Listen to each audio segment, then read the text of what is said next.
First of all, congratulations for Sunday. Thank you. Back on the 5th of April 2019, you described your team as mentality monsters. Why? Because you'd just beaten Southampton by 3-1, and Mo and Jordan scored in the last 10 minutes to seal that win. Oh. So I just wonder now, mentality-wise, do you feel that you are at that level again? And if so, what chance does that give you to complete a quadruple? Well, good times when you were not here. Obviously, the question didn't get better in that time. So, when we look now back at the game against Chelsea, then I would say the mentality of both teams was on an incredible level. The tempo of the game was incredible. The way both teams tried to close the other team down for 120 minutes. Try to play football yourself, which is difficult when the opponent is defending like both teams defended. It showed that there's no doubt about any kind of mentality, but not only us, Chelsea as well. That we then won the penalty shootout 11-10 shows you as well, both teams, that the concentration level of the whole game was insane from both teams, really. Like goalkeepers, let me say, Queef's last save from Lukaku, this little roll that looks like a roller. When you see it back, you think, oh my God, that must be a goal or whatever, and Queef saves the ball with the foot. The concentration, I mean, that's how the penalty shootout was as well. So yes, that's very good and very important. Will we have that for the rest of the season? I don't know, but we will try. But that has the quadruple, this wonderful story. No team yet in the history of England, of British football, right, won ever the quadruple, right? Well, because it's really difficult. We won the Carabao Cup. We are behind City in the Premier League. We play Norwich tomorrow night after playing 120 minutes on Sunday. And we play West Ham. And the fun part of your job is obviously that you count the points before we play the games, but we have to play them still. So it's not that we even are close to think about any crazy stuff like that. We just want to try to make sure that the boys are fit enough to face Norwich in a proper way. Is it a compliment, though, that people talk about you having the potential to have that kind of success this season? That they think we have the chance to do so. You could see it as a compliment, but I don't need these kind of compliments, to be honest, because it doesn't feel like that. It's not that we think, oh, we are close to win the quadruple. We are close to nothing in the moment. We are just still now in 3 competitions. That's all we are, like some other teams as well. So, no, it's better that people think we can do good things than they think we are useless. But it's not very important or even helpful, because, as I said, we face a lot of really good football teams between now and the end of May. And just aside from the football, I just need to ask you about Harvey Elliott as well, because obviously we know that the FA have asked for his observations after he was shown holding a smoke flare in the celebrations. Have you had to speak to Harvey? What's your reaction to the FA's intervention, and do you have to remind Harvey of his responsibilities in a situation like this? Yeah. So I didn't speak to Harvey yet. Since I'm aware of it, I couldn't speak to him. Will I speak to him? Yes, maybe. But so Havel is a very young man on the pitch, and outside he's still a little bit more a boy. So, but that's not a problem. He made a mistake, and only because of the responsible or the role model role we have as people working in public. Yeah, I understand 100%. I will tell him. I can promise he will not do it again. Do I think it was the worst thing that ever happened in the world of football? No. So, but yeah, I understand 100% why it's not okay. But in that moment, I got carried away. So, and I'm nearly 4 times as old as he is. So that can happen. But what I said, the best thing about making a mistake is don't do it again, and that you do not do it again. Terrific. Thank you. Julia, you're up next. Jurgen, how's Thiago? Because we saw Alisson on the... Oh, that wasn't a good face.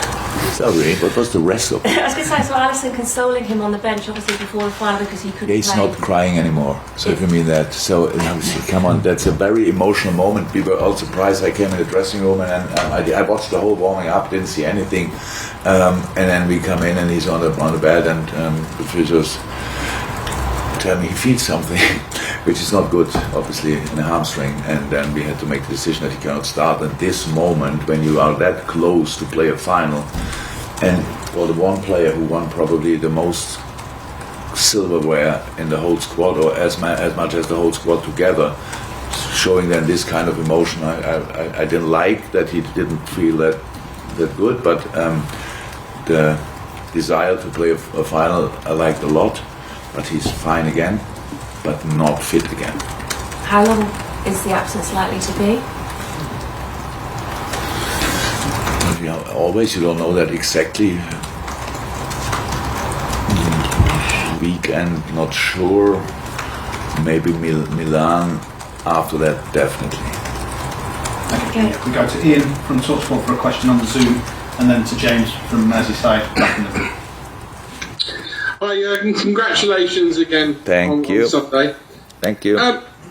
Your team obviously are very hungry to win silverware. So how do you dampen down their excitement about hearing people talking about the quadruple? And how do you stop yourself from getting too far ahead of yourself and thinking about quadruple? I don't have to stop myself, and the boys not as well. So it's really, I'm not sure how you all get to that story, because the only team who could win the quadruple is us because we won the first competition. That's easy. So, but even Chelsea, with all the City, with all the quality they have, in the last 3 years, couldn't win the quadruple, and it says pretty much everything. Because there's so many teams. So again, starting with Norwich, which is already the biggest problem we have, and then talking about West Ham and all these kind of things, and who's coming up, I don't even know. It's really difficult, and that's why nobody has to dump any kind of excitement down. It's just the reality. The reality to win something is that you have to be focused on the next step, and not on the one after that, so otherwise you will struggle, and that's what we do. Thanks, Ian. Okay, James Mountford in the room. Jurgen, I don't know if you're familiar with the English phrase "after the Lord Mayor's show," but No. How important is it that the team refocus for tomorrow's game against Norwich, and there's some tired legs in there as well after the 120 minutes? Can you say the phrase again? After the Lord Mayor's show, it sort of means coming down after a high. The most successful, or the most famous German manager, Sepp Herberger, said, "Before the game is after the game." Huh? So you don't understand that? Welcome on my planet. So no, but that is, I think again. We will see. I don't think it's a big problem, because it's pretty rare that you win something and then the whole decisive part of the season is only starting. But the boys, I have so much faith and trust in them. They will not. There's no problem with focusing on them. It's easy. You know, everybody told us already there's one competition we didn't win, it's the FA Cup. Oh, thank God we play FA Cup tomorrow night. The only problem is we play a Premier League team which has some issues. I heard that already injury-wise, but they cannot make a lot of changes. So they will play a side we faced already and had some problems. We have to make changes because we played 120 minutes. So we will see who will do that better. No game is decided before it.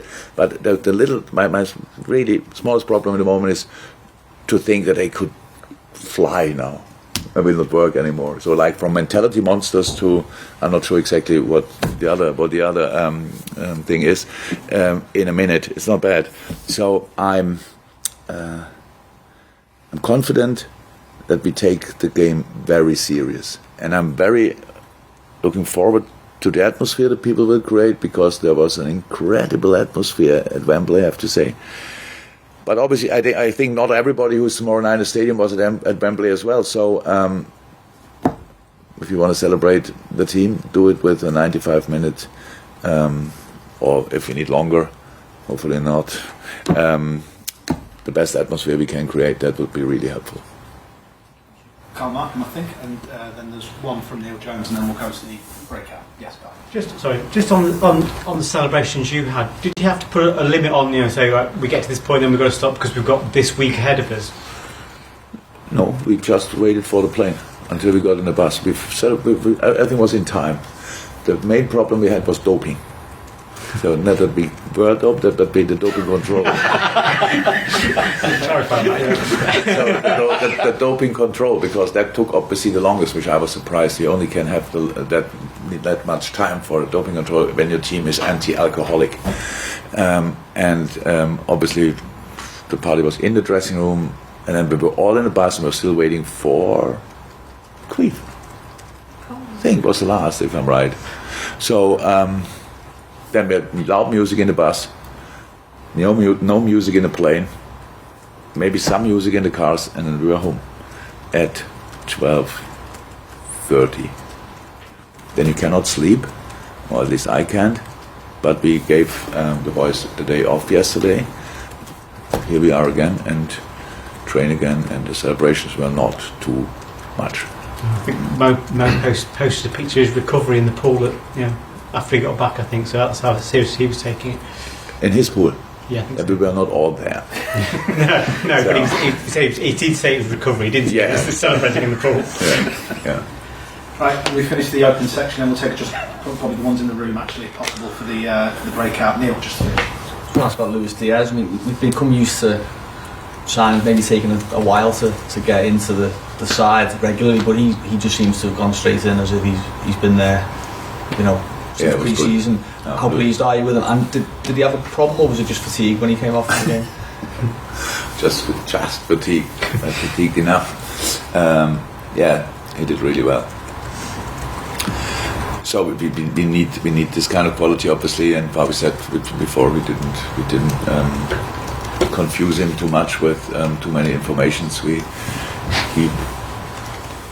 knows how we want to play, and he knows how he has to play, and he is doing really well. You are right, for a start, incredibly well. Don't think too much about it, and just hope that it will stay like this as long as possible, or forever, in the best case. No, he had nothing. We just took him off because, we saw now he gets tired, and he was tired earlier, but he still was fighting really hard. It was an incredibly intense game, I have to say. I'm not sure I saw a final like this, where really, when one team is up, then obviously why should it be that intense? And one is managing the game and the other one is chasing it. In this game, both teams were going for it. The intensity was absolutely insane.